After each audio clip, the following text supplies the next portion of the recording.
인류는 수많은 행성을 탐험해 왔습니다. 하지만 이번에 발견한 것은 행성이 아니었어요. 누군가가 별 하나를 통째로 둘러싸도록 만들어 놓은 거대한 세계였죠. 그 크기는 상상을 초월했습니다. 지구 수백만 개를 펼쳐놓은 것보다도 더 거대한 인공 구조물이었거든요. 그런데 진짜 미스터리는 따로 있었어요. 도대체 누가 이런 것을 만들었으며 왜 만들었는가 하는 문제였죠. 우주 역사상 가장 거대한 수수께끼를 향해 지금부터 함께 떠나보겠습니다. 챕터 1. 200세의 남자 루이스 우의 세계. 서기 2850년의 지구는 우리가 상상하는 미래와는 조금 다른 모습이에요. 하늘을 가르는 우주선이 있고 외계 문명과의 교류가 일상이 된 세계이지만 그 안에 사는 인간들은 여전히 인간이거든요. 두려워하고 권태로워하고 무언가를 간절히 원하는 그런 존재들이요. 루이스 우라는 남자도 바로 그런 인간 중 하나예요. 루이스 우는 이 이야기가 시작되는 시점에서 나이가 정확히 200세예요. 그것도 갓 200세가 된 생일 당일이죠. 지구 어딘가의 유흥가에서 그는 낯선 여자와 잠에서 깨어나는데 그 순간 자신이 태어난 날짜를 계산하고는 조용히 미소를 짓는답니다. 200년이라는 숫자를 우리가 체감하기란 쉽지 않아요. 한국의 조선 왕조가 500년 동안 이어졌다고 하면 그 긴 약사에 감탄하잖아요. 루이스는 그 조선 왕조 역사의 절반을 혼자 살아온 사람인 거예요. 이게 가능한 건 부스타파즌이라는 약물 덕분이에요.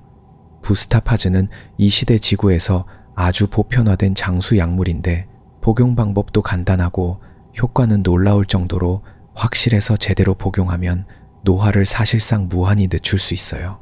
세포 수준에서 노화를 억제하는 원리인데 쉽게 말하면 우리 몸의 시계 바늘을 붙잡아 두는 거예요.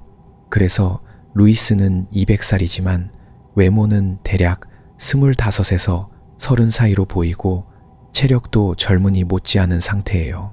그런데 여기서 흥미로운 문제가 생겨요.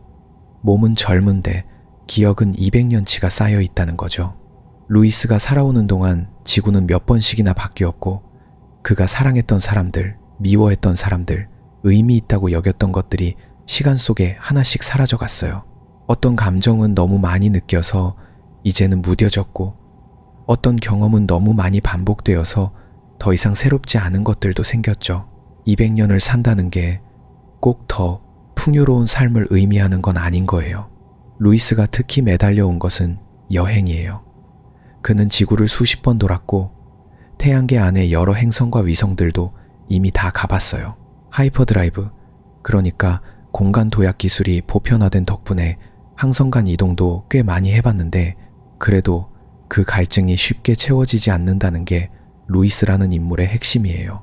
새로운 곳, 아직 보지 못한 풍경, 아직 만나지 못한 존재들에 대한 욕구가 그의 내면 깊은 곳에서 꺼지지 않는 불씨처럼 남아있거든요.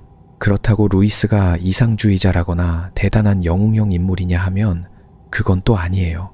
그는 굉장히 현실적이고 때로는 냉소적이기도 하고 영웅답지 않은 선택을 아무렇지 않게 하는 사람이에요. 위험한 상황에서 무모하게 돌진하는 타입이 아니라 상황을 빠르게 파악하고 살아남는 쪽을 본능적으로 선택하는 생존형 인간이죠. 200년을 살아남은 사람이 괜히 그렇게 살아남은 게 아닌 셈이에요. 긴 세월 동안 갈고 닦인 인간 본능의 날카로움이 그의 몸에 깊이 새겨져 있어요. 그가 태어나고 자란 지구는 이미 유엔 행성 정부 체제로 통합된 상태예요. 국가 간의 전쟁은 오래전에 사라졌고 행성 전체가 하나의 거대한 공동체처럼 운영되고 있어요. 인구 밀도도 이 시대에는 다소 줄어든 상태인데 그 이유가 재미있어요. 번식 허가제라는 게 존재하거든요. 아이를 낳으려면 복권에 당첨되어야 해요. 지구 전체가 복권을 통해 번식 권리를 관리하는 사회인 거예요. 부스타파즌으로 사람들이 죽지 않으니 마냥 아이를 낳게 놔두면 행성 자체가 포화 상태가 될 테니까요. 루이스도 이 복권을 몇 번 당첨된 경험이 있어요. 200년 살면서 자식을 몇 명 두었고 그 자식들 역시 부스타파즌을 복용하며 어딘가에서 살아가고 있죠. 그러니 루이스에게 가족이라는 개념은 우리와는 꽤 다른 결을 가지고 있어요. 이 세계에서 또 하나 중요한 건 인간이 우주에서 완전히 혼자가 아니라는 사실이에요. 루이스가 살아온 200년의 역사 안에는 여러 외계 종족과의 조우와 외교, 충돌의 기억들이 담겨 있어요. 그중 특히 크티의 종족과 퍼피티어 종족이 인간과 오랫동안 관계를 맺어왔는데 이 두 종족에 대해서는 이야기가 진행되면서 훨씬 깊이 알게 될 거예요. 지금 이 순간 루이스의 생일 아침에는 그 모든 것이 아직 시작되지 않은 상태예요. 루이스는 생일 아침 침대에서 일어나 거울을 볼 때 피로함도 있지만 동시에 묘한 기대감도 느꼈을 거예요. 200년을 살았으면 이제 좀 쉬어도 될 것 같은데 그의 발끝은 여전히 어딘가를 향해 조금씩 들리고 있었거든요. 그 감각, 아직 끝나지 않은 여행에 대한 직감 같은 것이 그를 이 이야기의 한가운데로 데려오는 첫 번째 힘이에요. 우주의 어딘가에서 누군가가 루이스 우를 기다리고 있었고 그 기다림은 이미 아주 오래전부터 시작되어 있었답니다. 챕터 2 피지배자 네서스와 행우나 티라. 그 기다림의 정체가 드러난 건 생각보다 훨씬 극적인 방식으로였어요. 루이스의 아파트에 갑자기 나타난 존재, 그것은 인간이 아니었거든요. 피지배자, 영어로는 피어슨스 퍼피티어라고 불리는 외계 종족이었어요. 처음 이 이름을 들으면 조금 낯설게 느껴지실 수 있는데 퍼피티어란 꼭두각시를 조종하는 사람이라는 뜻이에요. 그 이름에서부터 이미 이 종족의 본질적인 성격이 슬쩍 드러나고 있는 셈이죠. 퍼피티어는 생김새부터 충격적이에요. 두 개의 긴 목이 하나의 몸통에서 뻗어나와 있고 각각의 목 끝에는 커다란 머리가 하나씩 달려 있어요. 그리고 그 머리에는 눈과 입이 있는데 입 주변에는 손처럼 사용할 수 있는 섬세한 돌기들이 촘촘하게 나 있어요. 그러니까 이들은 손이 없는 대신 입으로 도구를 다루고 두 개의 두뇌를 동시에 사용하는 생명체예요. 다리는 3개이고 걸을 때마다 독특한 세 발짝 리듬이 만들어지죠. 인간의 시각으로 보면 꽤 기이하고 처음에는 불편하거나 두렵게 느껴질 수도 있는 외모예요.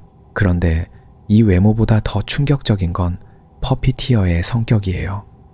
이들은 우주에서 공식적으로 인정된 겁쟁이 종족이에요. 농담이 아니라 이 종족 자체가 생존 본능을 문명의 최우선 가치로 두고 진화해 왔어요. 위험을 감수하는 행동은 이들에게 정신질환의 증거로 여겨지거든요. 퍼피티어 사회에서 용감한 개체는 칭찬받는 게 아니라 치료를 받아야 할 비정상적 존재로 분류돼요. 그렇게 수백만 년에 걸쳐 위험 회피 성향이 극단까지 선택되어 온 종족이에요. 그러니 그 퍼피티어가 루이스 앞에 나타나서 탐험 원정대에 합류해달라고 요청했을 때 루이스가 얼마나 의아했을지 충분히 상상이 가죠. 그 퍼피티어의 이름은 네서스였어요. 퍼피티어는 인간에게 이름을 알려줄 때 발음 가능한 형태로 변환해서 제공하는데 네서스라는 이름 자체에도 이미 복잡한 함의가 담겨 있어요. 네서스는 퍼피티어 기준으로 보면 분명히 비정상이에요. 왜냐하면 그는 자발적으로 위험을 감수하는 임무를 맡았고 인간의 공간에 직접 발을 들여놓았으니까요. 퍼피티어 사회에서 그런 행동을 한다는 건 정신이 온전하지 않다는 신호예요. 하지만 역설적으로 바로 그 비정상성 때문에 네서스는 퍼피티어 지도부가 이 임무의 최적의 존재로 선택한 개체이기도 해요. 제정신으로는 절대 할 수 없는 일을 해야 했으니까요. 네서스가 루이스에게 가져온 제안은 단순한 탐험 제안이 아니었어요. 미지의 목적지를 향한 여정이었고 그 목적지의 정체를 처음에 네서스는 명확하게 밝히지 않아요. 하지만 루이스를 흔들기에 충분한 미끼를 던졌죠.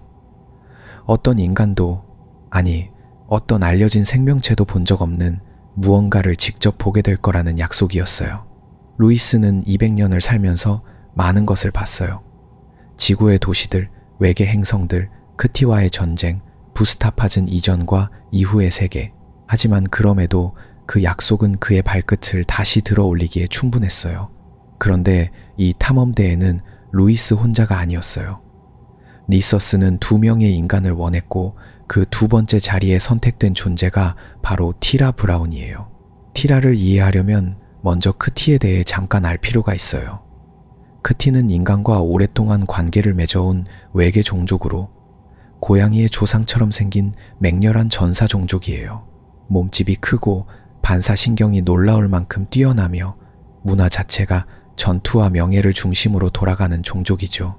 인간과의 역사는 복잡하고 피가 흐르는 역사였지만 오랜 시간이 지나면서 두 종족 사이에 일종의 공존이 자리 잡았어요. 그리고 그 긴 역사의 어느 지점에서 크티와 인간 사이에 혼혈이 태어났어요. 티라 브라운이 바로 그 혼혈이에요. 겉모습은 인간과 크게 다르지 않지만 크티의 유전자가 그녀의 몸속에 섞여 있어요. 그런데 니서스가 티라를 선택한 이유는 혼혈이라는 사실 자체가 아니었어요. 더 놀라운 이유가 따로 있었거든요. 지구의 번식 허가제를 기억하나요? 복권 당첨자에게만 아이를 낳을 권리가 주어지는 그 시스템 말이에요. 수백 년에 걸쳐 이 복권 제도가 운영되면서 그 안에서 아주 이상한 일이 벌어지고 있었어요. 복권에 당첨되는 사람들의 자손이 다시 복권에 당첨되는 비율이 통계적으로 평균을 훨씬 웃돌고 있었던 거예요. 우연이라고 하기엔 너무 일관된 패턴이었죠. 이게 무엇을 의미하는지 처음엔 아무도 제대로 인식하지 못했어요. 하지만 퍼피티어들은 알고 있었어요. 아니, 그들이 설계한 거예요. 퍼피티어는 수백 년 전부터 인류의 번식 허가 복권 시스템에 몰래 개입해서 운이 좋은 개체들이 더 많이 번식할 수 있도록 유도해 왔어요. 단순히 복권 당첨이 잘 되는 게 아니에요. 위험한 순간에 살아남고 예상치 못한 기회를 잡고 불리한 상황에서도 기적처럼 결과가 뒤집히는 그런 행운, 즉 진짜 행운이 유전자로 자리 잡도록 인류를 은밀하게 품종 개량해 온 거예요. 지구 전체가 퍼피티어의 거대한 유전 실험실이었던 셈이에요. 이 사실이 드러나는 순간 인간으로서의 자존심과 경악이 뒤섞인 감정이 밀려오는 건 어쩔 수 없는 일이에요. 그 수백 년 프로젝트의 결실 중 하나가 바로 티라 브라운이에요. 행운 유전자를 가장 농밀하게 이어받은 세대의 인간. 단순한 확률적 행운이 아니라 물리적으로 운명이 그녀에게 유리하게 기울어지는 것처럼 보이는 존재. 네서스가 티라를 탐험대에 포함시킨 건 그녀의 실력이나 경험 때문이 아니라 그녀의 존재 자체가 탐험의 성공 확률을 통계적으로 끌어올리는 요소이기 때문이에요.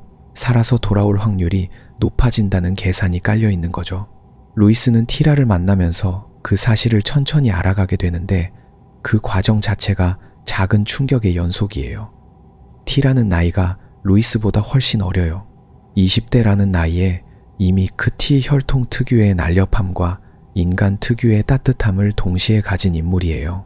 그리고 자신이 행운아라는 사실을 알고 있지만 그게 유전적으로 설계된 결과라는 걸 아직은 완전히 받아들이지 못한 채로 살아가고 있어요. 그 혼란과 자기 정체성에 대한 물음이 그녀를 단순한 행운의 부적이 아니라 하나의 온전한 인물로 만들어주는 핵심이에요. 그리고 이제 네서스가 이 모든 것을 주선하면서 감추고 있는 가장 큰 비밀이 서서히 모습을 드러내기 시작해요. 퍼피티어들이 탐험대를 꾸리는 진짜 이유, 겁쟁이 종족이 스스로는 절대 하지 않을 위험한 여정에 다른 종족을 보내는 이유, 그것은 단순한 탐험욕이나 지적 호기심이 아니었어요. 퍼피티어들은 무언가를 알고 있었어요. 그것도 아주 오래전부터. 그리고 그 무언가가 너무나 거대하고 두려운 것이기 때문에 직접 나설 수가 없었던 거예요. 우주의 어딘가에 상상을 초월하는 구조물이 존재한다는 것을 그들은 이미 확인했고 그 확인이 오히려 공포를 더 깊게 만들었어요. 챕터 3. 크진 전사 스피커. 그리고 출발. 그 공포는 이름이 없는 공포였어요. 형태를 알 수 없는 거대함 앞에서 느끼는 공포. 그리고 그것을 알고 있다는 사실 자체가 만들어내는 공포. 퍼피티어들은 그 무게를 수십 년 동안 혼자 안고 있었던 거예요. 그러니 이제 그들에게 필요한 건 탐험가가 아니었어요. 두려움을 대신 짊어질 존재들이 필요했던 거예요.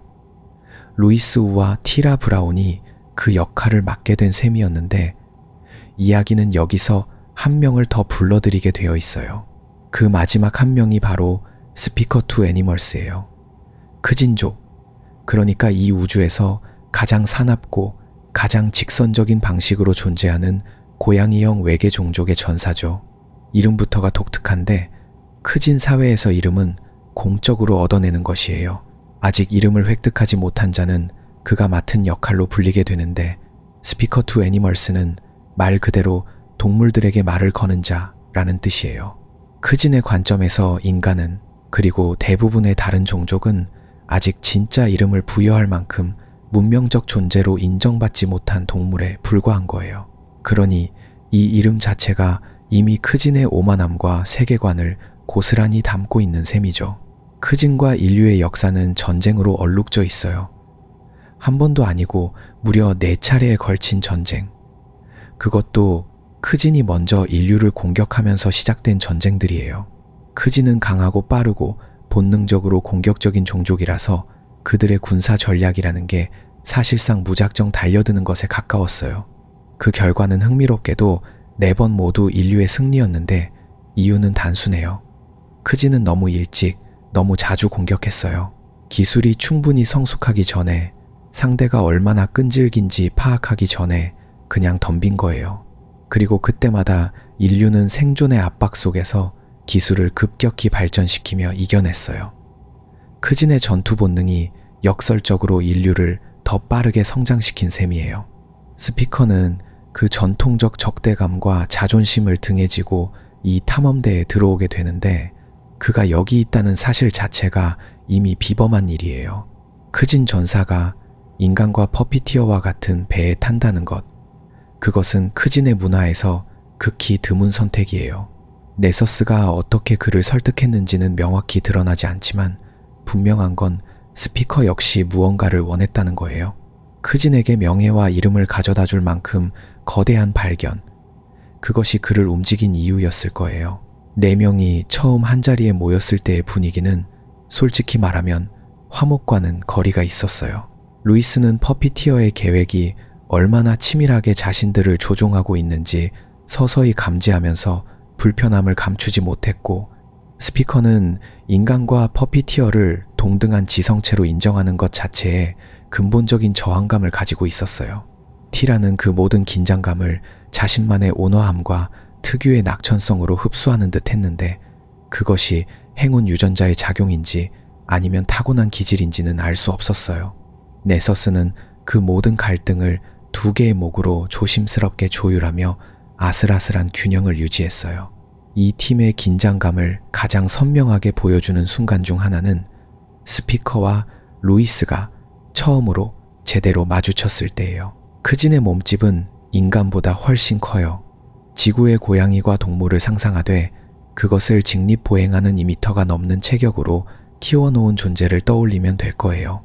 날카로운 발톱, 귀를 눕히는 습관, 눈을 마주칠 때의 강렬한 황색 눈동자. 스피커는 루이스를 볼 때마다 일종의 품평을 하는 것처럼 굴었어요. 이 작은 동물이 과연 이 여정에서 제 역할을 할 수 있을지 가늠하는 것처럼요. 루이스도 그걸 모르지 않았고, 그렇기 때문에 두 사람 사이에는 묘한 긴장의 전류가 흘렀어요.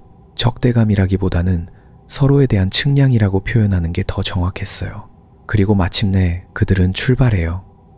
퍼피티어의 기술로 만들어진 탐험선, 롱쇼트라는 이름의 그 배는 인류가 익숙하게 알고 있는 우주선과 전혀 달라요. 퍼피티어들은 이미 인류보다 훨씬 앞선 초공간 항법 기술을 가지고 있었는데, 그 핵심이 바로 퀀텀 점프, 일명 하이퍼 드라이브예요. 그런데 롱쇼트에 탑재된 엔진은 그 하이퍼 드라이브조차 넘어서는 뭔가였어요. 퍼피티어들이 인류에게 공개하지 않고 혼자 개발해온 기술, 그것은 일반적인 초광속 항법보다 훨씬 빠르게 우주를 가로지르는 능력이었어요. 보통 인류의 하이퍼 드라이브로는 별과 별 사이를 이동하는 데 상당한 시간이 걸려요. 하지만 롱쇼트의 엔진은 그 속도를 수십 배 이상으로 끌어올린 거예요. 빛의 속도를 기준으로 설명하면 머리가 아파지니까 이렇게 생각하면 돼요. 서울에서 부산까지 걸어가는 것과 비행기를 타는 것의 차이가 기존 하이퍼 드라이브라면 롱쇼트의 엔진은 순간이동에 가까운 느낌이에요. 항법 계기판의 숫자가 변하는 것을 보는 동안 창밖에 별자리가 바뀌어 있는 그런 이동이에요. 루이스는 그 경험을 처음 했을 때 말 그대로 멍했을 거예요. 평생 우주를 여행한 사람이지만 이 속도는 달랐어요. 우주가 갑자기 좁아진 것 같은 느낌, 아니면 자신들이 갑자기 우주의 문법 바깥으로 나온 것 같은 느낌이랄까요? 스피커는 그 이동에도 표정 하나 변하지 않는 듯 굴었지만 크진 특유의 귀가 미세하게 반응했다고 루이스는 기억했어요. T라는 창밖을 바라보며 조용히 웃었고요. 그 항해 중에 네서스는 조금씩, 아주 조금씩 링월드에 대한 정보를 꺼내놓기 시작해요. 한꺼번에 말하지 않아요. 퍼피티어답게 조각조각 나누어서 상대방이 소화할 수 있는 만큼만 건네는 방식이에요. 그 최초의 정보 조각은 이런 것이었어요. 은하 중심부로부터 특정 거리에 있는 어느 항성계에 어떤 별을 중심으로 인공 구조물이 감싸고 있다는 것. 하지만 그것이 얼마나 거대한 구조물인지, 어떻게 존재하는지, 누가 만들었는지는 아직 말하지 않았어요. 그 절제된 공개 방식이 오히려 탑승자들의 상상력을 자극했어요. 루이스는 별을 감싸는 인공 구조물이라는 개념 자체를 머릿속에서 계속 굴렸을 거예요.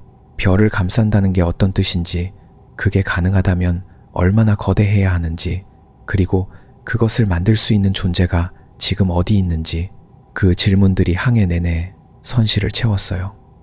대화로 표출될 때도 있었고 각자의 침묵 속에서 혼자 삭혀질 때도 있었어요. 스피커는 그 구조물이 전략적으로 얼마나 중요한지를 계산하는 눈으로 생각했을 거고, T라는 그 안에 어떤 삶이 있었을지를 상상하는 쪽으로 기울어졌을 거예요. 그렇게 내 존재는 서로 다른 종, 서로 다른 동기, 서로 다른 공포를 품은 채로 같은 방향을 향해 날아갔어요. 우주의 어딘가에서 기다리고 있을 것, 이름조차 없이 사진 속 빛의 고리로만 존재하던 그것을 향해서요. 챕터 4, 링월드, 첫 번째 눈맞춤. 그리고 마침내 그날이 왔어요. 항법 컴퓨터가 목적지 도달을 알리는 순간, 선실 안의 내 존재는 저마다 다른 방식으로 그 신호를 받아들였어요. 루이스는 자리에서 몸을 일으켰고, 스피커는 이미 콘솔 앞에 서 있었고, T라는 자신도 모르게 숨을 참았고, 니서스는 두목 모두를 몸통 안으로 움츠려 넣었어요. 공포인지 흥분인지 퍼피티어에게는 그 경계가 늘 모호하거든요. 외부 화면이 열렸어요. 처음에는 아무것도 보이지 않았어요. 그냥 별이에요. 항성 하나가 화면 중앙에 떠 있고 그 주변으로는 평범한 우주의 어둠이 펼쳐져 있었어요. 루이스는 잠깐 실망했을 거예요. 별을 감싸는 거대한 구조물이라고 했는데 화면에는 그냥 별 하나뿐이니까요. 혹시 네서스가 잘못된 좌표를 입력한 건 아닐까 하는 생각이 스쳤을 거예요. 그런데 카메라 각도가 바뀌었어요. 화면의 시야가 조금씩 옆으로 틀어지면서 별의 테두리 너머로 무언가가 보이기 시작했어요. 처음에는 선이었어요.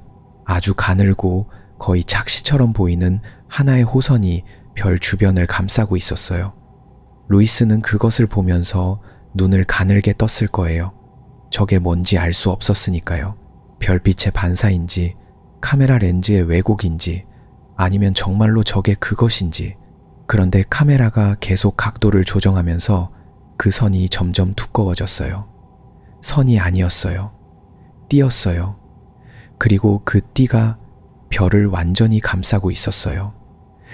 완전한 고리, 닫힌 링, 별을 중심으로 궤도를 돌고 있는 무한히 길고 넓은 인공 구조물이 화면 가득 펼쳐졌어요. 선실 안이 조용해졌어요.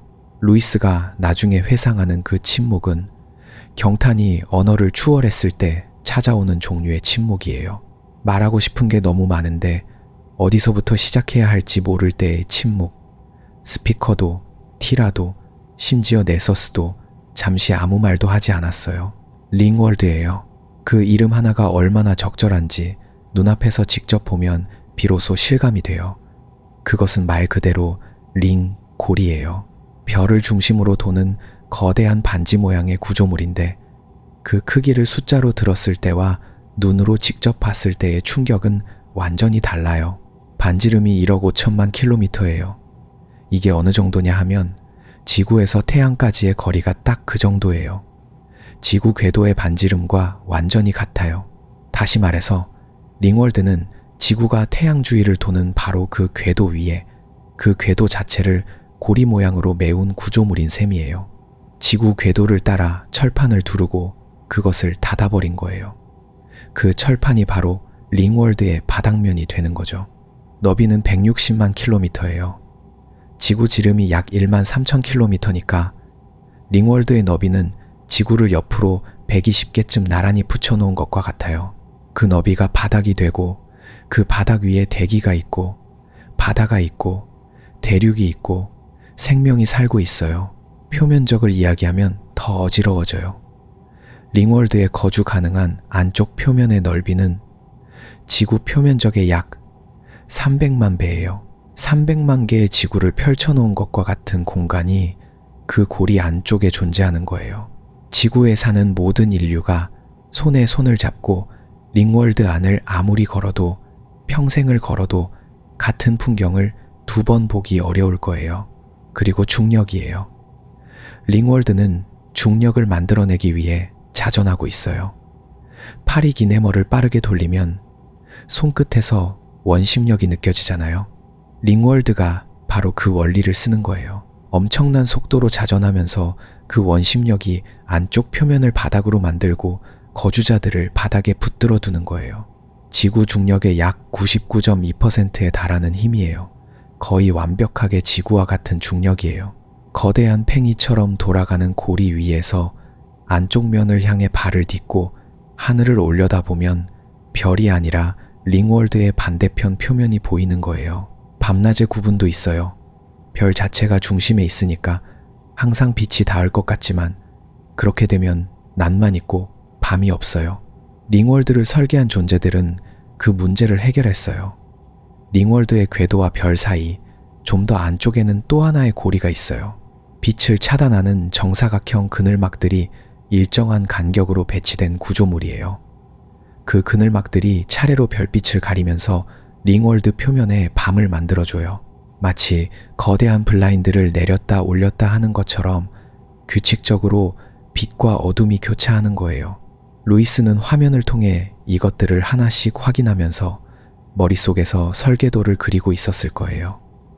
엔지니어의 시선이 아니라 경이로움을 느끼는 사람의 시선으로요. 이걸 만들었다는 게 어떤 뜻인지, 이걸 설계했다는 게 어떤 수준의 지성을 의미하는지를 눈으로 보면서 몸으로 이해해가는 과정이었어요. 그런데 링월드는 아름답기만 한 게 아니었어요.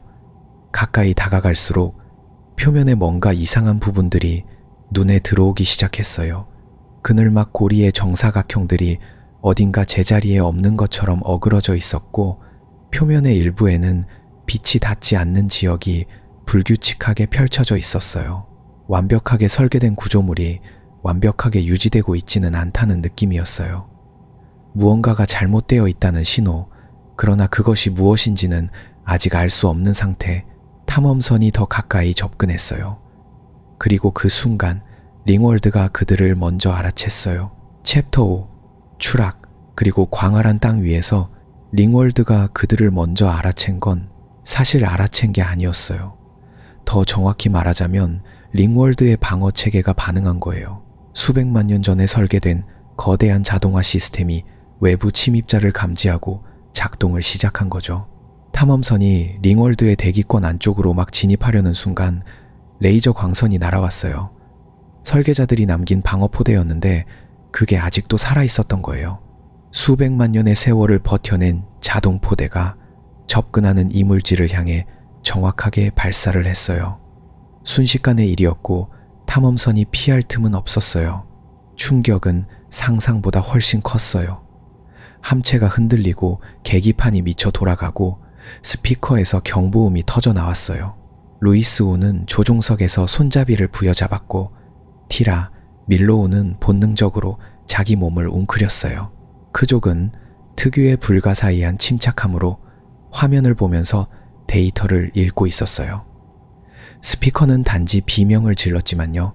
피즈는 그 순간 이미 조종을 포기했어요.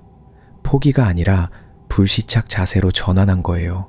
어디에 내릴 건지 그걸 고를 여유는 없었어요. 그냥 링월드 표면에 내려앉는 것, 부서지지 않고 살아남는 것, 그게 전부였어요. 탐험선은 대기권을 깊숙이 뚫고 들어오면서 속도를 잃었고 거대한 평원 위로 기울어지기 시작했어요. 착지는 부드럽다고 할 수 없었어요. 바닥이 함선을 받아들이는 게 아니라 함선이 바닥을 쳐낸 느낌이었어요. 쿵 하는 소리와 함께 온몸이 시트 안으로 눌렸다가 다시 튀어오르는 충격, 그리고 미끄러지는 마찰음이 한참 동안 이어졌어요. 바닥에 긁힌 자국이 수백 미터에 걸쳐 남았을 거예요. 함선은 그렇게 멈췄어요. 잠시 정적이 흘렀어요. 그리고 4명은 서로의 얼굴을 확인했어요. 살아있다는 것, 그게 일단은 전부였어요. 이제 문이 열렸을 때 그들 앞에 펼쳐진 건 링월드의 지표면이었어요. 그냥 넓다는 말로는 도무지 설명이 안 되는 세계였어요. 지구의 대지를 경험한 사람이라면 지평선이 어느 정도 거리에서 끊긴다는 걸 감각으로 알고 있어요. 그런데 링월드의 표면에 서면 그 지평선이 없어요. 대신 양쪽으로 땅이 서서히 올라가다가 저 멀리서 하늘과 이어지는 것처럼 보여요. 링 구조이기 때문이에요. 어마어마하게 완만한 곡률이지만 충분히 멀리 보면 땅이 하늘로 이어지는 게 느껴지는 거예요. 그리고 그 규모를 숫자로 한번 짚어볼게요. 링월드의 총 표면적은 지구 표면적의 약 300만 배예요. 지구가 300만 개 모여야 링월드 하나가 되는 거예요. 루이스 우 일행이 서 있는 이 평원 하나가 지구의 몇 개 대륙을 합친 것보다 클 수 있어요. 방향을 잃기에 완벽한 환경이에요. 어느 쪽으로 걸어가도 끝이 보이지 않아요. 이건 단순히 공간의 문제가 아니에요. 생존의 문제예요. 탐험선은 착지 충격으로 심각하게 손상됐어요. 비행 능력이 사라진 건 아니지만 큰 이동은 당장 불가능했어요. 수리가 필요했고 수리에 필요한 자재가 필요했어요. 그런데 사방을 둘러봐도 풀과 나무와 하늘뿐이었어요. 도시도 없고 신호도 없고 안내판도 없어요. 설계자들이 남긴 그 정교한 구조물은 저 위, 하늘 너머 어딘가에 있는 거예요. 문제는 또 있었어요. 링월드의 낮과 밤은 그늘막 고리가 만들어요. 거대한 사각형 패널들이 항성빛을 차단하면서 밤이 되고 비켜나면 낮이 되는 방식이에요. 그런데 이게 지구의 낮밤처럼 부드럽게 전환되지 않아요. 어떤 지역은 그늘막이 어그러져 있어서 빛이 이상하게 들어오고 어떤 지역은 과도하게 어두워요. 이미 착지 전에 봤던 그 불규칙한 패턴이 지표면에서도 그대로 느껴지는 거예요. 링월드는 관리가 안 되고 있었어요. 그 사실이 어떤 의미에서는 가장 불안한 신호였어요. 이 거대한 구조물을 만든 존재들은 어디로 간 걸까요? 아직 여기 있다면 왜 방어포대는 낯선 이들에게 레이저를 쐈을까요? 없어졌다면 언제부터 왜 없어진 걸까요? 이 평원의 풀들은 유유히 바람에 흔들리고 있었지만 4명의 탐험가들은 그 평온함 뒤에 뭔가가 숨어 있다는 걸 직감하고 있었어요. 루이스가 먼저 움직였어요. 함선 주변을 걸어다니며 손상 상태를 확인했고 크족도 그 뒤를 따라 기술적인 판단을 내렸어요. 수리가 가능하긴 한데 시간이 필요하다는 결론이 났어요. 그리고 그러는 동안 티라, 밀로우가 주변 식물들을 살폈어요. 지구의 생태계와는 다르지만 식용 가능한 것들이 있을 수 있었어요. 링월드는 지구에서 가져온 생물들로 채워진 세계이기도 했으니까요. 아마 지구의 풀과 비슷한 것들이 자라고 있을 가능성이 충분했어요. 그런데 탐험을 시작한 지 얼마 안 돼서 누군가가 그들을 보고 있다는 느낌이 왔어요. 처음엔 나뭇잎이 바람과 다른 방향으로 움직인 것 같았고 그 다음엔 멀리서 뭔가 그림자처럼 움직이는 게 보였어요. 무리지어 이동하는 인형들이었어요. 2발로 걷고 인간과 닮은 체형이었지만 거리가 멀어서 정확히는 알 수 없었어요. 링월드 원주민들이에요. 이 사람들은 링월드가 만들어질 때 혹은 그 이후에 어떤 방식으로든 이 세계에 정착하게 된 존재들이에요. 설계자들의 후손일 수도 있고 아니면 설계자들이 이 세계에 들여놓은 다른 종족일 수도 있어요. 루이스 일행은 아직 그 답을 몰랐어요. 알고 있는 건 그 인형들이 멀리서 이쪽을 바라보고 있다는 것, 그리고 그들 중 일부가 조심스럽게 다가오고 있다는 거였어요. 접근해오는 모습은 적대적이진 않았어요. 하지만 조심스럽고 느리고 경계하는 움직임이었어요. 창이나 활 같은 걸 들고 있었는데 그 도구들이 굉장히 원시적으로 보였어요. 돌로 만든 날, 나무 자루, 가죽으로 묶은 손잡이, 이 첨단 구조물 위에서 사람들은 석기 수준의 기술로 살아가고 있었던 거예요. 루이스는 그 광경을 보면서 묘한 감정을 느꼈을 거예요. 경이로움이면서도 슬픔이기도 한 복잡한 감정이요. 수백만 년 전에 항성 주위에 고리를 만든 존재들, 그 후손들이 이제는 돌창을 들고 낯선 방문자를 경계하며 다가오고 있는 거예요. 문명이 쌓아 올린 것들이 어떻게 무너질 수 있는지 그 결과가 바로 눈앞에 있었어요. 원주민들이 멈췄어요. 그리고 탐험가들도 멈췄어요.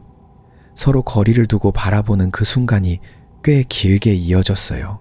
무슨 말을 해야 할지, 어떤 몸짓이 적절할지 아무도 확신할 수 없었어요.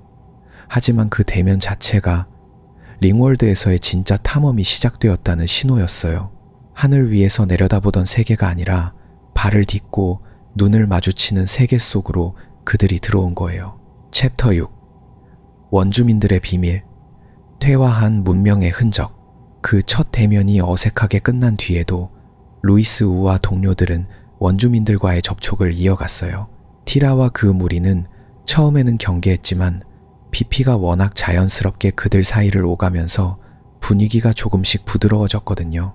피피는 크진족 특유의 본능적인 사교성으로 말이 통하지 않아도 몸짓과 표정만으로 사람 사이의 벽을 허무는 재주가 있었어요.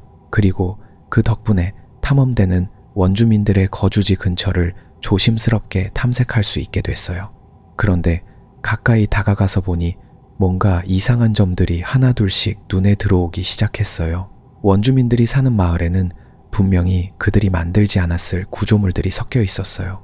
아주 오래전에 세워진 것이 분명한 정밀하게 가공된 금속 기둥이라든가 매끄럽게 마감된 벽면의 잔해라든가 하는 것들이요. 원주민들은 그것들을 그냥 배경처럼 받아들이며 살고 있었어요. 마치 어릴 때부터 그 자리에 있었으니 당연한 것이라 여기듯 아무런 경의도 없이요. 루이스의 눈에는 그게 오히려 더 충격적으로 보였어요. 저 금속 기둥 하나만 해도 지금 이 원주민들의 기술 수준으로는 절대 만들 수 없는 물건이거든요. 링월드 전체를 설계하고 건설한 문명이 남긴 흔적들이 그 후손들의 마당에 무심하게 굴러다니고 있는 거예요. 마치 고대 로마의 신전도를 주워다가 담벼락을 쌓은 중세 농부처럼 자신이 무엇을 쓰고 있는지도 모른 채요. 스피커도 이 모순을 날카롭게 짚었어요. 그는 링월드 건설에 필요한 기술 수준을 추산했을 때 그게 인류의 현재 기술보다도 훨씬 앞선 것이라고 했어요. 고리 구조를 유지하는 회전 속도와 내부 중력을 조율하는 방식, 기초 소재의 강도 같은 것들이 그냥 좀 더 발전된 기술이 아니라 근본적으로 다른 물리 기술 체계를 전제하고 있다는 거예요. 그런 문명이 어떻게 해서 지금 눈앞의 원주민들처럼 돌을 깎아 창을 만드는 단계로 돌아간 걸까요? 그 의문에 루이스가 조용히 말했어요. 어쩌면 너무 오래된 거 아닐까 하고요. 문명이 유지되려면 지식이 전달되어야 하는데 그게 끊어지는 순간 기술은 기억에서 사라지고 구조물만 남는다고요. 석기시대 인간들이 운석철로 칼을 갈아 쓴 것처럼 이해하지 못한 채 사용하다가 그마저도 잊어버리는 거죠. 링월드 원주민들에게 금속 기둥은 더 이상 기술의 산물이 아니라 그냥 세상의 일부가 되어버린 거예요. 그런데 탐험이 계속되면서 단순히 기술을 잃었다는 설명만으로는 충분하지 않은 장면들이 계속 나타났어요.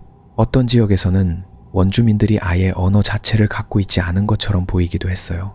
기본적인 의사소통은 하지만 추상적인 개념을 다루는 어휘나 문법 구조가 극히 단순하다는 거예요.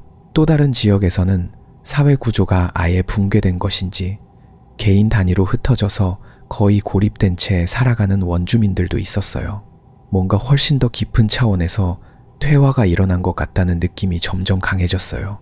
내슈스는 그 단계쯤에서 하나의 가설을 꺼냈어요. 그는 링월드가 건설된 이후 어느 시점에 어떤 재앙적인 사건이 있었을 거라고 말했어요. 기술 붕괴만으로는 이 정도의 광범위한 퇴화를 설명하기 어렵고 문명 자체를 한꺼번에 무너뜨린 무언가가 있었을 거라는 거예요. 그게 전쟁인지 질병인지 아니면 링월드 내부의 어떤 시스템 오작동인지는 모르지만 원주민 사회 전체에 걸쳐 같은 방향으로 퇴화가 진행됐다는 사실은 우연이 아닐 거라고요. 내슈스가 그 말을 할 때 루이스는 등줄기가 서늘해지는 걸 느꼈어요.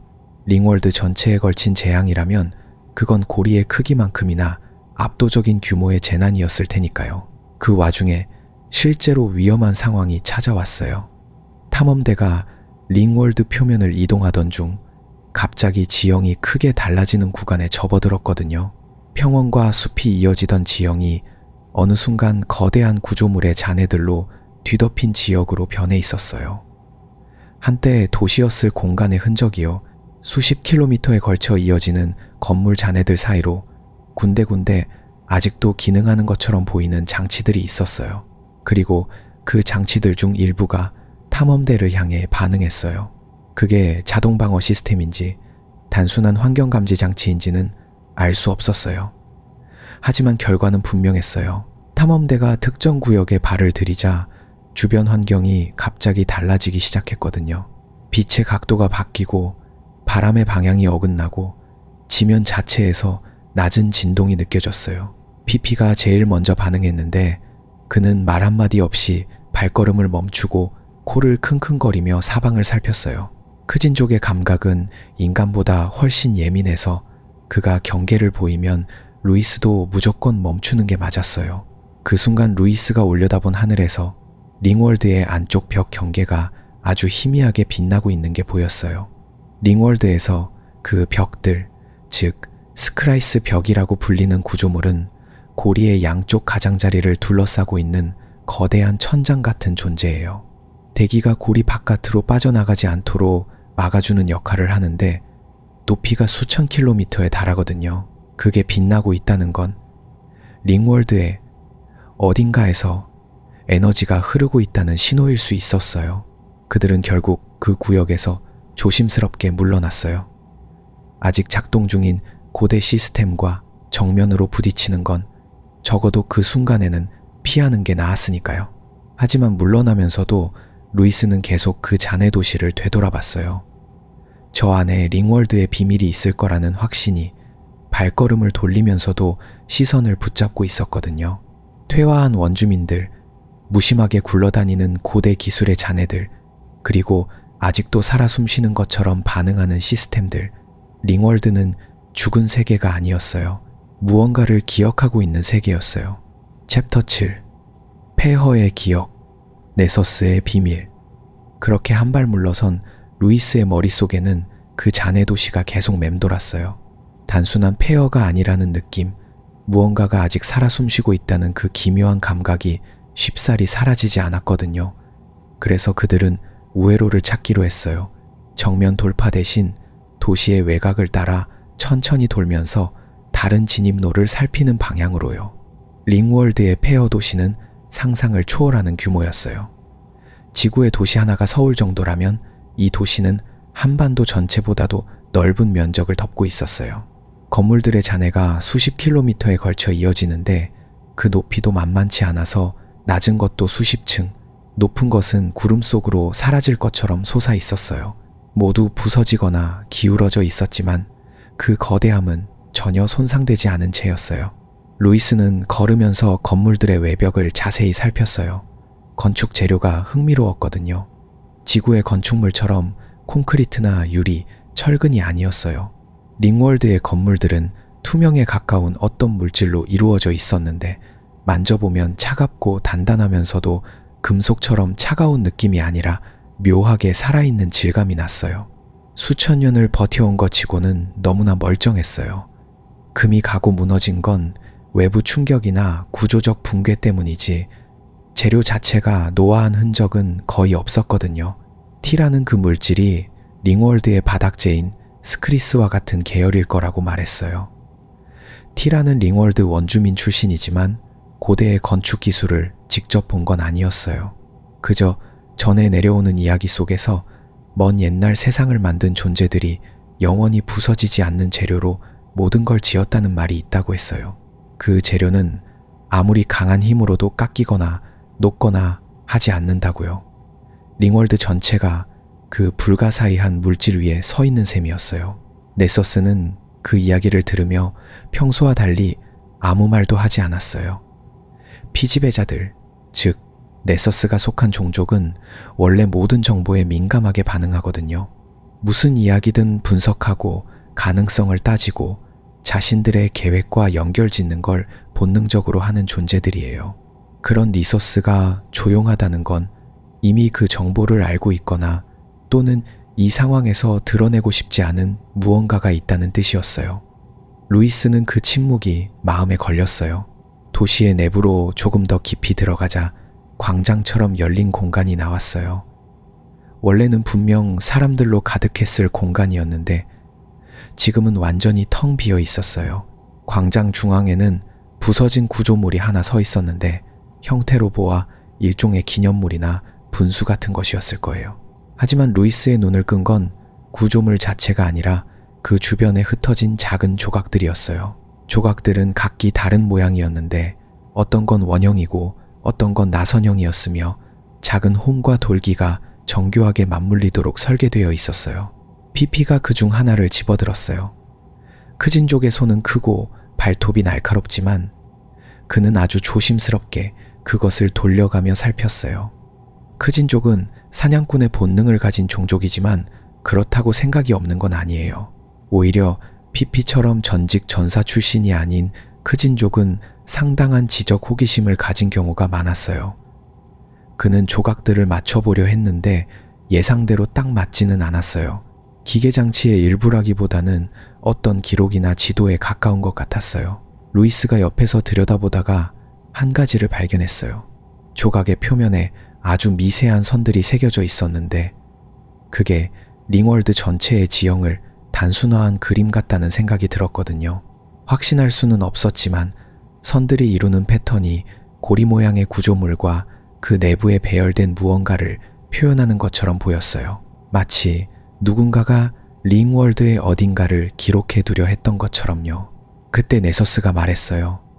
그 조각들은 건드리지 않는 게 좋을 것 같다고요. 이유를 묻자 그는 잠깐 머뭇거리더니 비슷한 유물이 다른 링월드 탐사 기록에도 등장한 적이 있다고 했어요. 그리고 그 유물들이 특정 시스템을 활성화하는 열쇠 역할을 한 사례가 있다고 덧붙였어요. 루이스는 그 말 자체보다 네서스가 그 사실을 알고 있었다는 게 더 이상했어요. 피지배자들이 이전에 링월드를 탐사했다는 건 알려진 사실이었지만 네서스가 그 세부 기록을 꿰고 있다는 건 다른 문제였거든요. 루이스는 직접적으로 물었어요. 피지배자들이 링월드를 원하는 진짜 이유가 뭔지요? 단순히 희귀한 구조물로서의 학문적 가치 때문인지 아니면 다른 이유가 있는 건지요? 네서스는 잠시 아무 말도 하지 않았어요. 피지배자 특유의 두 개의 머리가 서로를 바라보는 자기 위안의 몸짓도 없었어요. 그냥 서 있었어요. 그러다가 그는 링월드의 건축 재료가 피지배자들이 수백 년째 개발하려 애쓰는 물질과 정확히 일치한다고 말했어요. 거의 무한에 가까운 내구성, 어떤 힘으로도 파괴되지 않는 구조, 그리고 적은 질량으로 엄청난 표면적을 만들어낼 수 있는 가능성이요. 피지배자들은 생존을 위해 서식지를 확장해야 하는 종족이에요.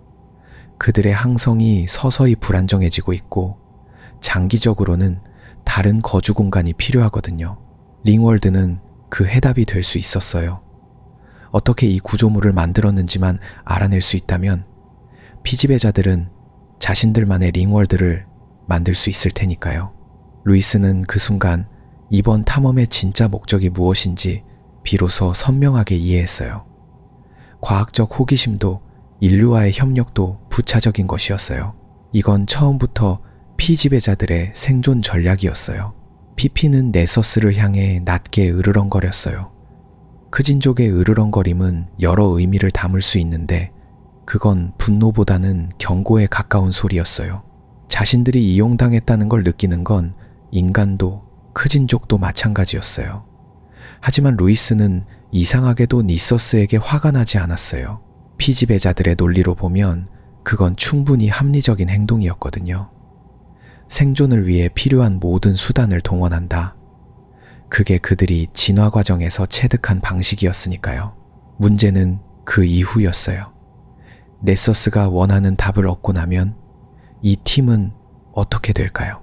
링월드의 건축 비밀을 해독한 후에도 그들이 함께 살아서 돌아갈 수 있을지 루이스는 그게 걱정이었어요.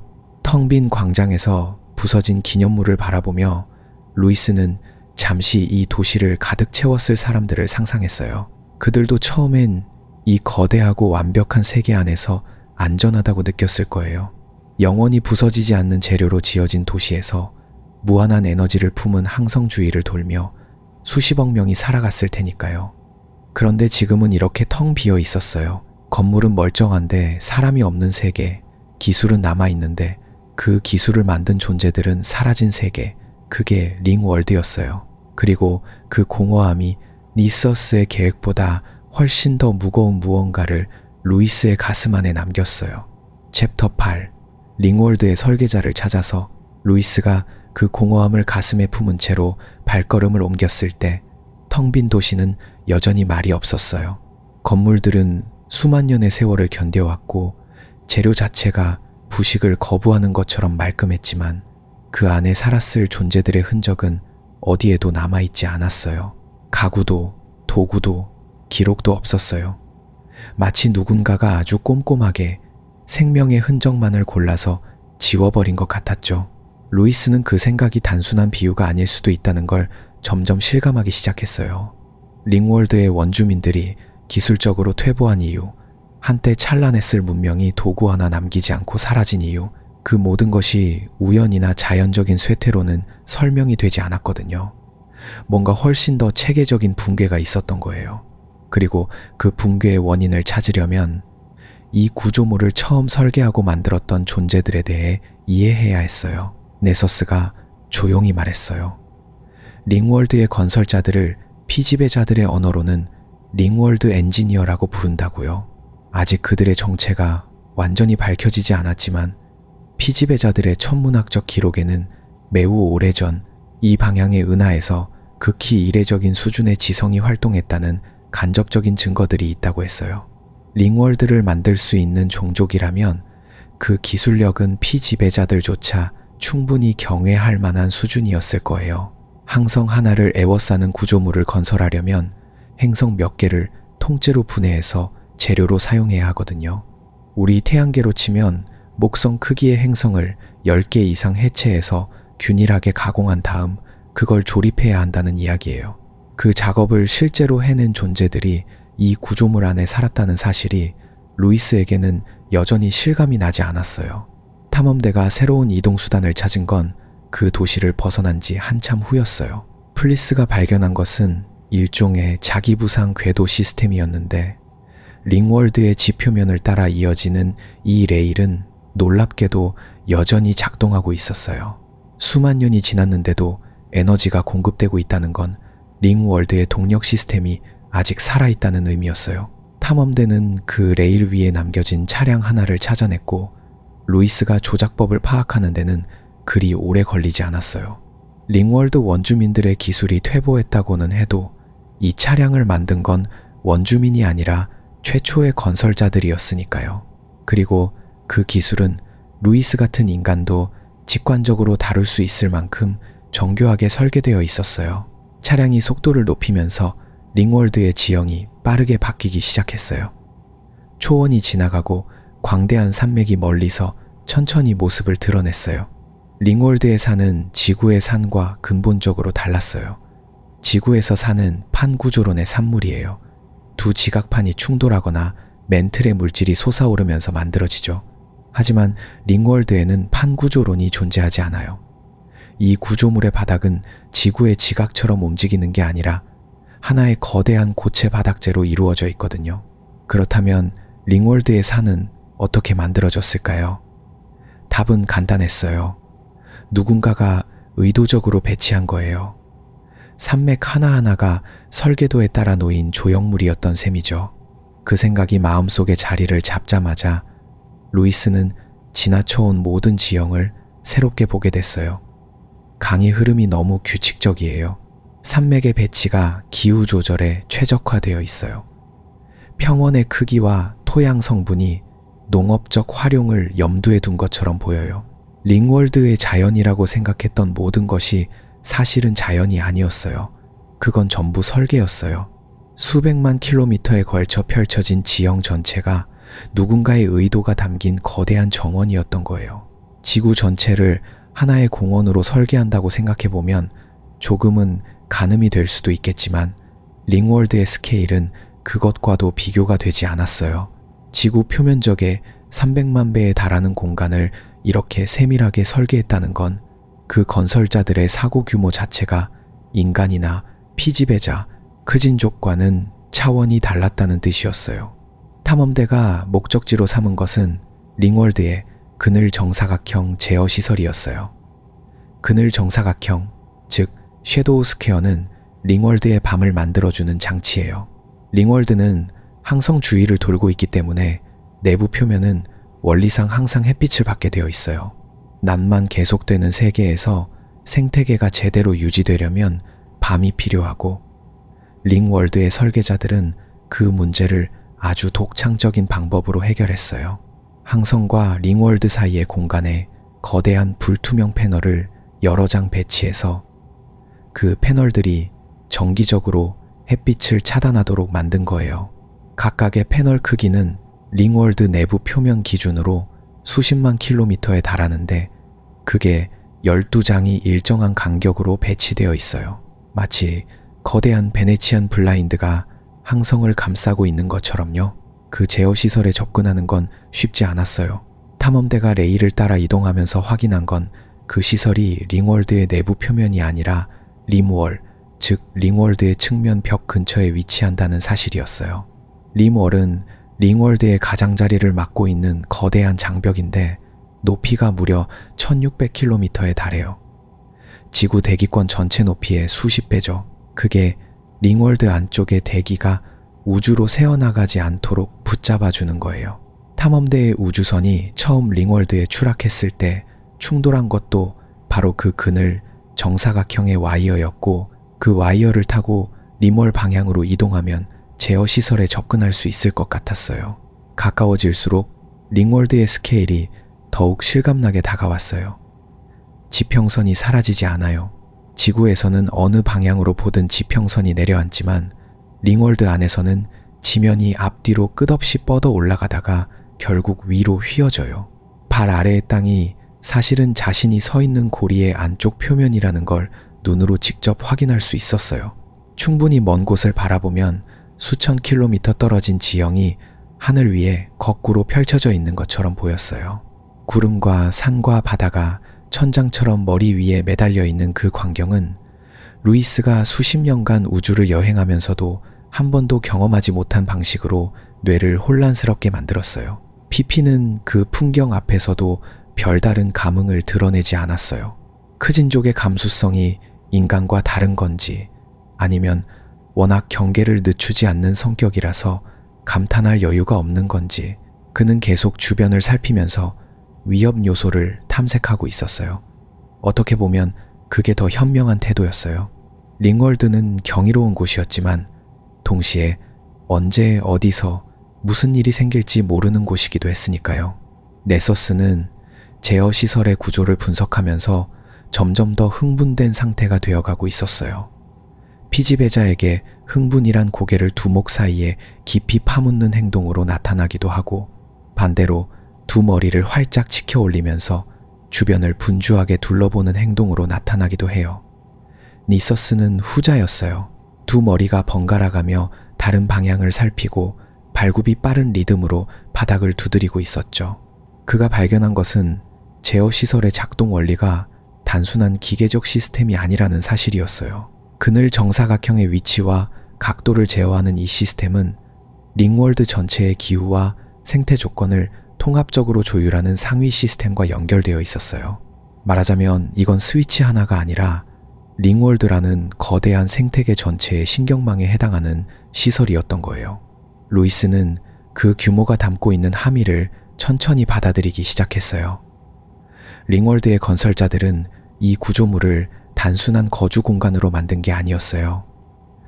날씨를 조절하고 계절을 설계하고 생태계의 균형을 유지하는 통합 제어 시스템을 만들었다는 건 그들이 이 세계 안에서 일어나는 모든 일을 감독하고 관리할 의도를 가지고 있었다는 뜻이었어요. 건설자들에게 링월드는 단순히 살 곳이 아니라 그들이 직접 운영하는 세계였던 거예요. 신이 세상을 만들었다는 개념이 신화가 아니라 공학적 사실로 존재하는 장소, 그게 링월드였어요. 그 제어시설의 입구에 다가서면서 루이스는 오래된 질문이 다시 떠오르는 걸 느꼈어요. 이 모든 걸 만든 존재들은 어디로 갔을까요? 완벽에 가까운 세계를 설계하고 무한에 가까운 에너지를 확보하고 수십억 명이 살 수 있는 공간을 마련한 그들이 왜 사라졌을까요? 문명이 무너지는 데에는 항상 이유가 있어요. 전쟁, 질병, 자원 고갈, 내부 붕괴, 외부의 충격. 하지만 링월드처럼 자급자족이 가능한 구조물 안에서, 그것도 이런 수준의 기술을 가진 종족이 흔적도 없이 사라졌다는 건 쉽게 설명이 되지 않았어요. 그리고 그 답이 어쩌면 이 제어시설 안에 있을 수도 있었어요. 탐험대가 그 문을 열었을 때 루이스는 자신이 이제 단순히 조난당한 탐험가가 아니라는 걸 느꼈어요. 그는 지금 수만 년 전에 누군가가 마지막으로 손댔을 시스템 앞에 서 있었고, 그 시스템이 아직도 조용히 충실하게 아무도 없는 링월드를 위해 밤과 낮을 만들어내고 있었어요. 챕터 9. 모든 것이 설계되었다. 링월드의 진실. 제어시설 안으로 들어선 순간 루이스가 가장 먼저 느낀 건 냄새였어요. 기계적인 냄새. 오랫동안 사람의 손길이 닿지 않은 공간 특유의 건조하고 무취에 가까운 공기, 그리고 그 속에서 아주 희미하게 감지되는 전기적인 오존향. 수만 년의 시간이 지났는데도 이 시설은 여전히 작동하고 있었고, 그 사실 자체가 이미 말할 수 없는 이야기를 담고 있었어요. 루이스는 잠시 멈춰서서 그 공기를 들이마셨어요. 살아있다는 게 이런 거구나 싶었죠. 수만 년 전에 누군가가 마지막으로 켜놓고 간 불이 아직도 꺼지지 않은 방 안에 서 있다는 느낌. 그건 경외심이라는 단어로도 다 담기지 않는 감각이었어요.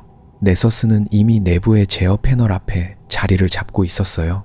피지배자의 두 머리가 각기 다른 화면을 들여다보는 광경은 볼 때마다 묘하게 효율적으로 느껴졌는데, 지금 이 순간은 그 효율성이 더욱 인상적으로 다가왔어요. 네서스는 두 개의 입을 번갈아 사용하면서 데이터를 읽어나갔고, 그의 발굽 소리는 어느새 멈춰 있었어요. 흥분이 집중으로 전환된 상태였죠. 스피커를 통해 흘러나오는 그의 목소리는 평소보다 낮고 느렸어요.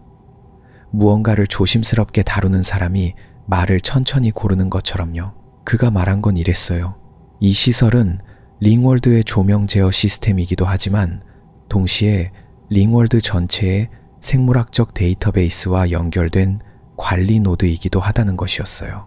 단순히 날씨와 계절을 조율하는 게 아니라 이 링월드 위에서 살아가는 생명체들의 분포와 번식 패턴, 유전적 다양성까지도 이 시스템이 추적하고 기록해왔다는 거예요.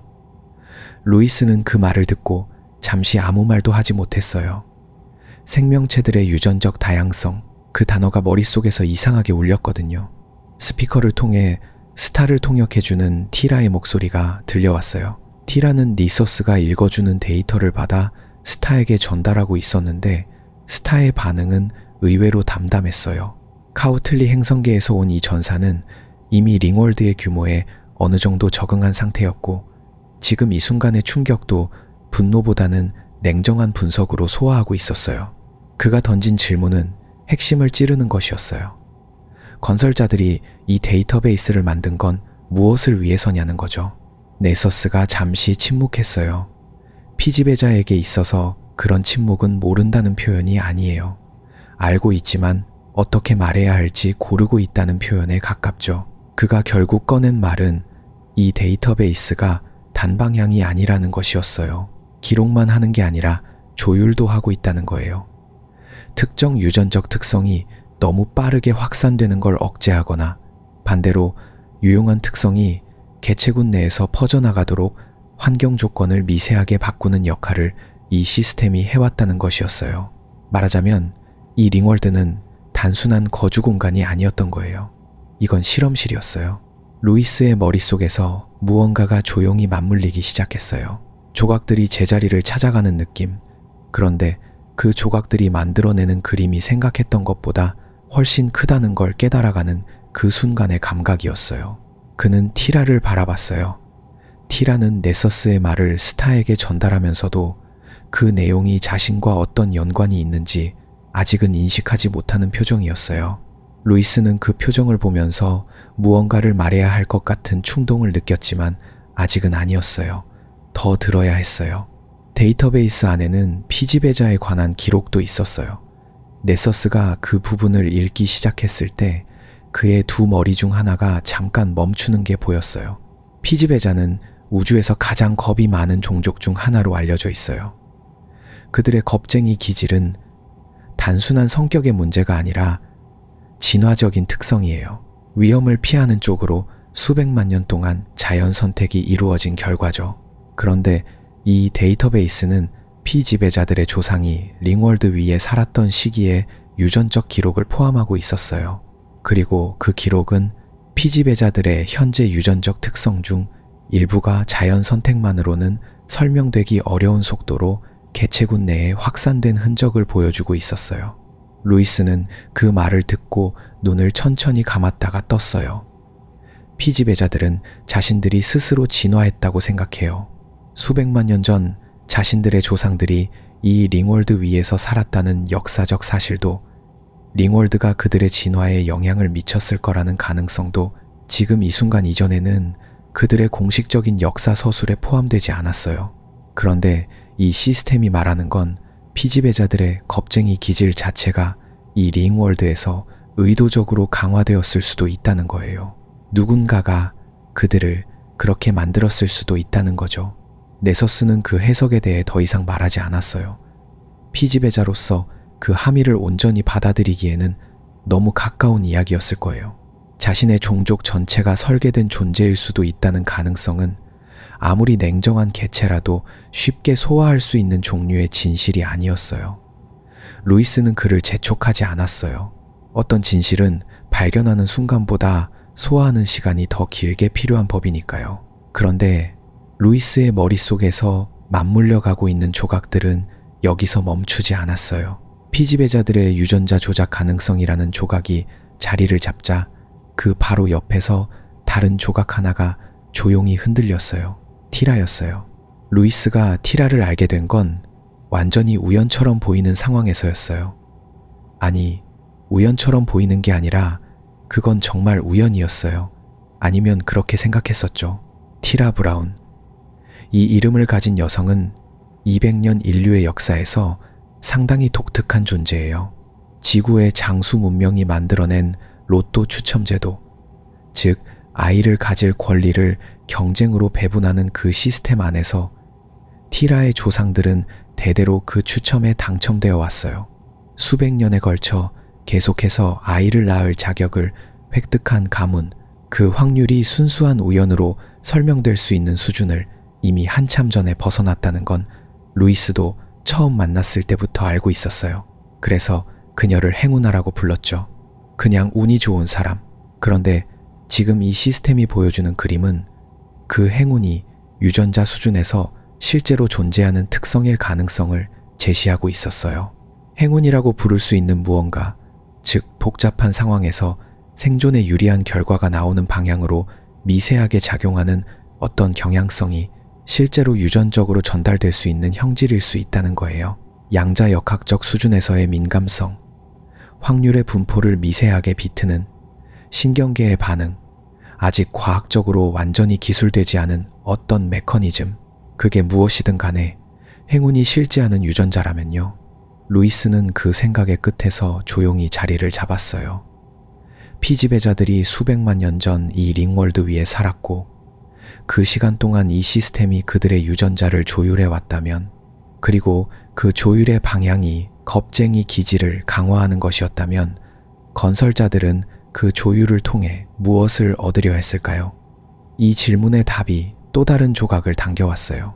링월드의 건설자들은 피지배자들이 이 구조물을 발견하고 개발하고 결국에는 퍼뜨려 나가기를 원했던 게 아닐까요? 겁쟁이는 싸우지 않아요.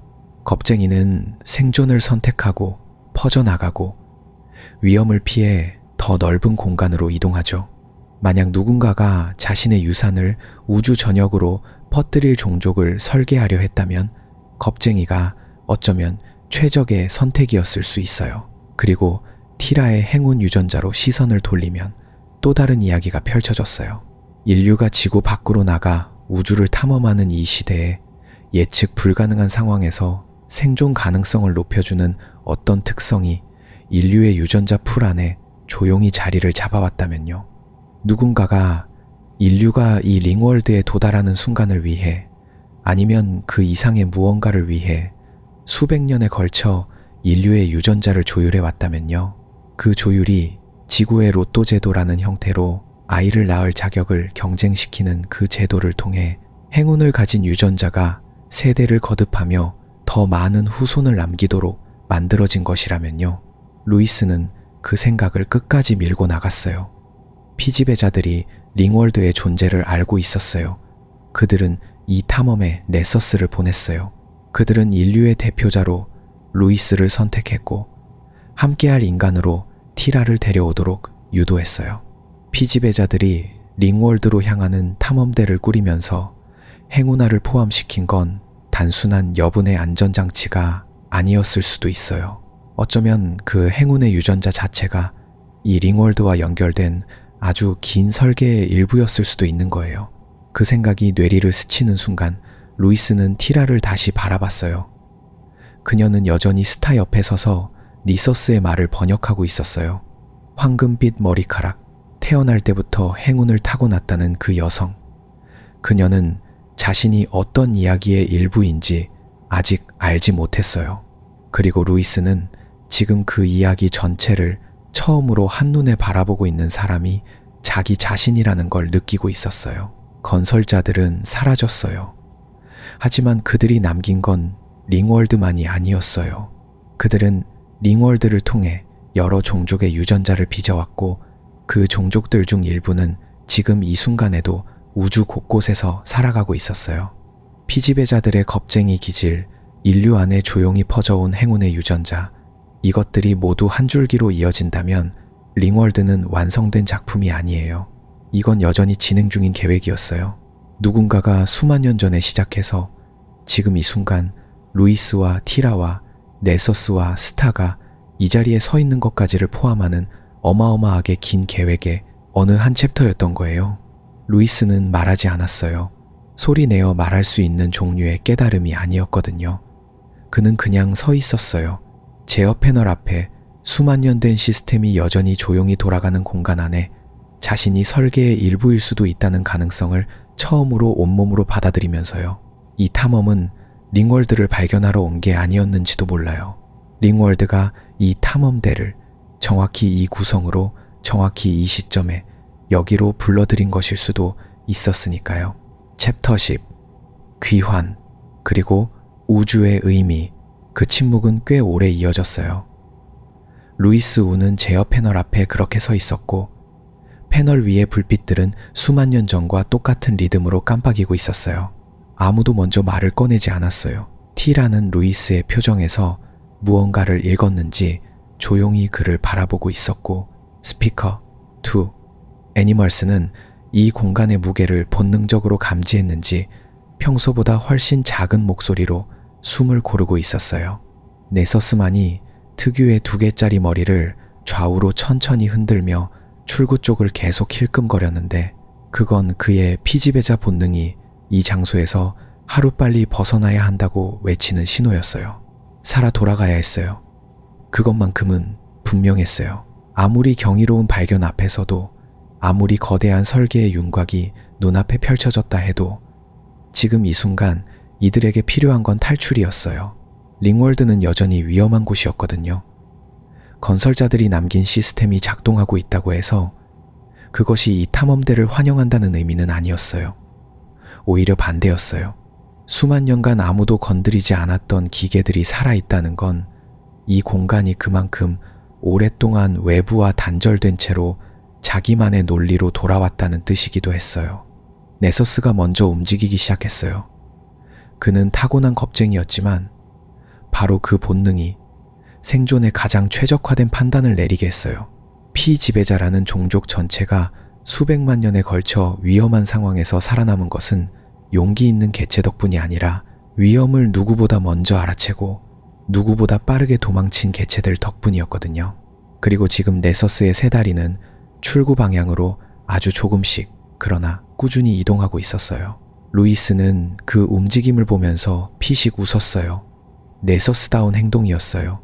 하지만 그게 지금은 썩 나쁜 방향이 아니었어요. 그들에게는 하나의 목표가 있었는데 바로 랜더였어요. 충돌로 망가진 채 링월드 표면 어딘가에 떨어져 있는 그 비행선을 고쳐서 탈출구를 만드는 것. 그게 이들이 해야 할 일이었어요. 그리고 그 작업을 위한 핵심 재료는 이미 손에 들어와 있었어요. 플린스톤이라 부르던 링월드 특유의 초고밀도 소재가 랜더를 수리하는 데 쓰일 수 있었고, 루이스는 링월드를 표류하는 동안 그 가능성을 이미 머릿속으로 여러 번 검토해 왔어요. 돌아가는 여정은 왔던 여정보다 훨씬 더 고됐어요. 처음에 이들이 링월드에 떨어졌을 때는 적어도 살아있다는 안도감이 있었어요. 하지만 지금은 달랐어요. 목적지가 생긴 순간 그 목적지까지의 거리가 실감으로 다가왔어요. 링월드는 지구를 기준으로 했을 때 표면적이 무려 300만 개에 달하는 규모예요. 지구 하나를 압도하는 게 아니라 지구 300만 개를 이어붙인 땅이 하나의 고리 안에 펼쳐져 있는 거예요. 그 위를 걸어서 이동한다는 건 대륙을 걸어서 건넌다는 개념 자체를 수백만 배로 확장한 이야기였어요. 그나마 그들에게는 플라이 사이클이 있었어요. 링월드 원주민들이 사용하는 자전거처럼 생긴 이 이동수단은 링월드의 물리법칙 안에서 상당히 빠른 속도를 낼 수 있었고, 루이스는 이 탈 것이 없었다면 이 탐험 자체가 훨씬 전에 끝났을 거라는 걸 잘 알고 있었어요. 그들은 플라이 사이클을 타고 링월드의 표면을 가로질렀어요. 아래로는 원시적인 부족사회가 살아가는 마을들이 스쳐 지나갔고, 가끔은 무너진 도시의 잔해가 흉터처럼 나타났다가 사라졌어요. 한때는 문명이 살았던 곳들이었어요. 지금은 그 문명을 기억하는 존재조차 남아있지 않았어요. 티라는 이 여정 내내 루이스의 옆에서 함께 날았어요. 그녀는 자신의 행운이 어디서 왔는지를 이제 알고 있었어요. 아니, 정확히는 루이스가 설명해준 내용을 이해한다고 생각하고 있었어요. 하지만 그 이해가 그녀를 얼마나 바꾸었는지는 루이스도 정확히 알 수 없었어요. 티라는 자신이 설계된 존재라는 가능성을 받아들이기보다는 자신이 운이 좋은 사람이라는 정체성을 그대로 유지하는 방향을 선택하는 것 같았어요. 그게 어쩌면 더 인간적인 반응이었는지도 몰랐어요. 거대한 진실보다 자기 자신이 믿어온 이야기를 더 오래 붙들고 싶어 하는 것. 그건 인류 전체가 공통으로 가진 습성이었으니까요. 스피커 2, 애니멀스는 달랐어요. 그는 인류라는 종에 대한 인식이 이 여정 이전과 이후로 완전히 갈렸어요. 그가 알던 인류는 약한 종족이었어요. 초광속 이동 기술도 없고 피지배자처럼 여러 행성에 걸쳐 거대한 영향력을 행사하지도 못하며 크진티처럼 육체적으로 압도적인 존재도 아닌 은하계 기준으로는 그냥 평범한 수준의 종족이었어요. 하지만 링월드에서 스피커가 목격한 건 달랐어요. 루이스 우가 보여준 것은 인류의 강함이 아니라 인류의 끈질김이었어요. 논리가 막히면 직관으로, 직관이 막히면 억지로, 억지가 막히면 또 다른 무언가로 계속해서 앞으로 나아가는 그 이상한 생존 방식이 스피커에게는 경이롭게 느껴졌어요. 그는 이 여정이 끝나면 인류에 대한 크진티의 전통적 관점을 재검토해야 한다고 생각하고 있었어요. 그것이 외교적으로 어떤 의미를 가질지는 나중의 문제였어요. 랜더는 예상보다 더 심각하게 망가져 있었어요. 충돌의 충격이 선체 여러 곳을 뒤틀어 놓았고 엔진 계통에도 손상이 있었어요. 루이스는 처음에 그 상태를 보고 잠시 말을 잃었어요. 이걸 수리해서 링월드 탈출 속도를 낼 수 있을지, 그게 과연 가능한 일인지 머릿속에서 빠르게 계산이 돌아갔어요. 링월드를 탈출하려면 링월드의 중력을 뚫어야 하고, 그러려면 상당한 추진력이 필요했어요. 손상된 엔진으로 그 추진력을 만들어낼 수 있는지가 문제였어요. 바로 이 지점에서 니서스의 진짜 가치가 드러났어요. 그는 링월드로 오기 전부터 이미 이 여정의 실패 가능성을 계산했고, 그에 따른 비상 방안을 여러 겹 준비해 두었어요. 피지배자다운 발상이었어요. 가장 낙관적인 경우만을 상정하고 출발하는 종족이 아니었거든요. 그가 꺼낸 것은 랜더 안에 숨겨두었던 기술 장비였고, 그 장비와 링월드에서 채취한 플린스톤 소재를 조합하면 엔진의 핵심 부분을 임시로 보강할 수 있다는 가능성이 열렸어요. 완전한 수리는 아니었어요. 하지만 한 번의 탈출을 감행할 만큼의 출력은 만들어낼 수 있을 것 같았어요. 루이스와 스피커는 작업에 매달렸어요. 엔지니어링이라는 면에서 둘 다 전문가는 아니었지만 루이스에게는 수백 년을 살아오면서 쌓인 경험의 층위가 있었고, 스피커에게는 크진티 전사로서 훈련받은 집중력이 있었어요. 티라는 자신이 할 수 있는 부분을 조용히 도왔고, 니서스는 작업 중간중간에 기술적 조언을 내놓았어요. 그 조언이 언제나 옳은 건 아니었지만 대부분의 경우에는 루이스가 놓친 부분을 짚어냈어요. 이 팀은 처음부터 어울리지 않는 조합이었어요. 서로 다른 종족, 서로 다른 동기, 서로 다른 방식으로 생각하는 존재들이 모인 집단이었어요. 그런데 바로 그 불일치가 이 팀을 작동하게 만든 원동력이었는지도 몰랐어요. 이륙의 순간은 조용했어요. 요란한 폭발이나 객적인 긴장감 없이 랜더는 천천히 링월드의 표면에서 떠올랐어요. 엔진은 신음하듯 소리를 냈지만 버텨냈어요. 링월드의 중력이 아래에서 당기는 힘을 느끼면서도 랜더는 계속해서 위로 올라갔어요. 루이스는 조종간을 잡은 손에 땀이 배는 걸 느꼈어요. 한 번의 기회였어요. 이 도전에서 실패하면 다시는 돌아오지 못한다는 걸 온몸으로 알면서 그는 랜더를 밀어붙였어요. 링월드의 표면이 아래로 멀어졌어요. 구름층을 뚫고 올라가면서 창밖으로 보이는 것들이 달라졌어요. 구름이 끊기고 그 아래로 링월드의 공면이 시야에 들어왔어요. 아까와는 반대 방향에서 보는 링월드였어요. 이 거대한 고리의 안쪽 표면 전체가 한눈에 들어오는 각도였어요. 루이스는 그 광경을 보면서 잠시 조종에서 눈을 뗐어요. 이 구조물이 처음 눈에 들어왔을 때와는 다른 감각이었어요.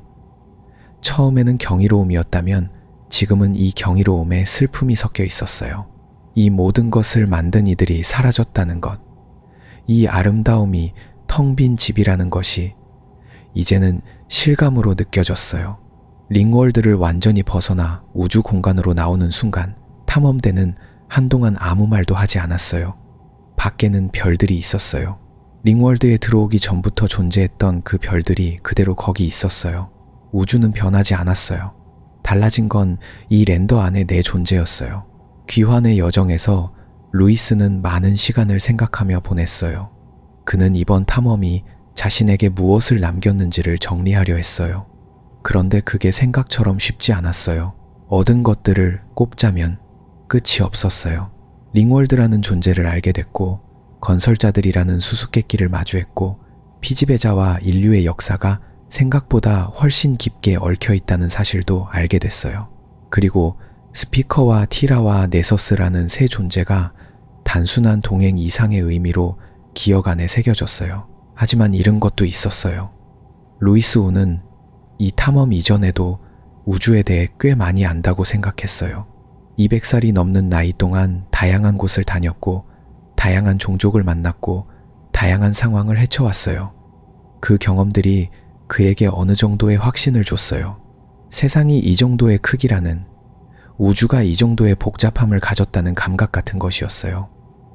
링월드는 그 감각을 부숴버렸어요. 인류가 상상해온 규모의 바깥이 존재했고, 그 바깥은 루이스가 인생 전체를 걸쳐 쌓아온 우주 이해를 한순간에 초라하게 만들었어요.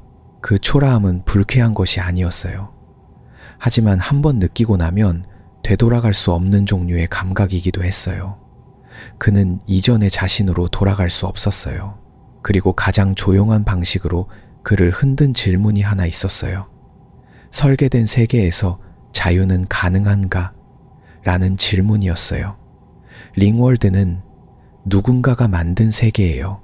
그 안에 물리 법칙도, 중력도, 빛의 리듬도, 생태계도, 심지어 그 안에 살아가는 존재들의 유전자까지도 설계의 영역 안에 있었어요. 원주민들은 그 세계를 자신의 세계로 알고 살아가고 있었어요. 그들에게 링월드는 우주의 전부였어요. 그 바깥이 있다는 것도, 이 땅이 하나의 거대한 기계라는 것도 그들은 알지 못했어요. 그렇다면 그들의 삶은, 그 안에서 그들이 내리는 선택은 자유라고 부를 수 있을까요? 루이스는 그 답을 찾지 못했어요.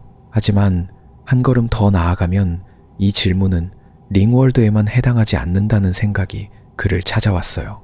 지구도, 인류가 살아가는 이 우주도 결국은 어떤 법칙 안에서 작동하고 있어요. 중력이라는 법칙, 열역학이라는 법칙, 시간의 흐름이라는 법칙, 누군가가 그 법칙을 설계했는지는 알 수 없어요. 하지만 법칙이 존재하는 한 그 안의 존재들이 완전히 자유로울 수 있는지는 여전히 열린 질문이에요. 링월드는 그 질문을 훨씬 노골적인 방식으로 눈앞에 펼쳐 보인 것뿐이었어요. 건설자들은 링월드를 만들면서 그 안에 살아갈 이들의 자유를 설계하려 했을까요? 아니면 처음부터 그런 질문을 상상하지 않았을까요? 이 물음의 끝에서 루이스는 아무것도 확신하지 못했어요. 네서스는 귀환 여정 내내 훨씬 편안해 보였어요. 위험한 공간에서 벗어났다는 안도가 그의 두 머리 모두에 역력했어요. 피지배자의 본능이란 그런 것이었어요. 위협이 사라진 순간 뇌가 즉각적으로 이완되도록 설계된 종족. 그런데 루이스는 그 이완된 니서스의 얼굴에서 무언가를 읽었어요. 그는 이 탐험이 자신의 계획대로 진행됐다고 만족하는 표정이 아니었어요. 오히려 계획이 통했음에도 불구하고 예상치 못했던 무언가를 만났다는 표정에 가까웠어요. 네서스가 이번 탐험을 통해 진짜로 원했던 게 무엇인지, 피지배자 종족 전체의 존속을 위한 계획이 전부였는지, 아니면 그 안에 다른 무언가가 있었는지를 루이스는 여전히 완전히 알 수 없었어요. 그리고 어쩌면 네서스 자신도 그 답을 명확히 알지 못할 수 있었어요. 지구로 돌아온 루이스 우는 다시 익숙한 세계 안으로 걸어 들어왔어요. 도시는 여전히 붐볐고 사람들은 여전히 바빴고 세상은 그가 없었던 시간 동안 조금도 멈추지 않았어요. 표면적으로는 아무것도 달라지지 않은 세계였어요. 하지만 루이스에게는 이 도시의 거리 하나하나, 하늘 위로 보이는 별들, 그 모든 것이 이전과 다른 감각으로 들어왔어요. 링월드를 본 사람의 눈으로 바라보는 지구는 링월드를 보기 전의 지구가 아니었어요. 그는 300만 개의 지구와 맞먹는 공간을 보고 왔어요. 그 공간 안에서 문명이 태어나고 무너지고 기억이 사라지고 기계는 여전히 돌아가는 것을 봤어요. 건설자들이 남긴 유산이 수만 년을 버티는 동안 그 유산을 기억하는 이는 아무도 없었어요. 그 아무도 없음 속에서 링월드는 혼자 돌고 있었어요. 태양을 중심으로 정확한 궤도 위에서 멈추지 않고 루이스 우는 그 이미지를 오래 간직할 것 같다고 생각했어요.